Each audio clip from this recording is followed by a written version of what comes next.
So the question becomes, when does it reach a tipping point where it goes from sort of pleasure seeking and part of a satisfying masturbation experience to something that feels compulsive and maybe leads to intrusive thoughts when you don't have access?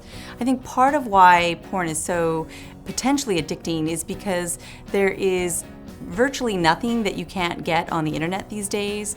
There is novelty, there's any kind of experience you can imagine that once was just in your head and fantasy. And for a lot of people, there's a lot of sensation seeking in the novelty and the desire to have a variety of sexual experiences. And so it's really important to take a step back when you think about your own porn use and realize, is it ultimately helping you have the kind of experiences you want to be having with your partner?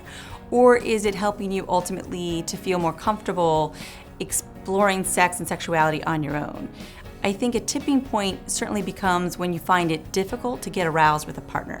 If all of a sudden you find there's not enough psychological stimulation, or if you notice decreased sensation in your penis or difficulty obtaining or maintaining erection with a partner, there is something that we sort of refer to as porn-induced sexual dysfunction. Because it's quite possible that on your own, you may be using a level of speed or pressure that a partner really isn't going to be able to duplicate.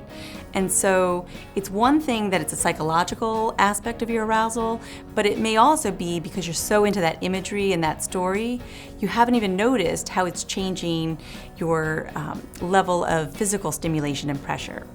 So take a step back and recognize that all of this can be under your control, and for most it just means taking a period of abstinence from their porn use, just like a reset, to see how it feels and fits into your life and making sure that it feels like it's part of a healthy balance.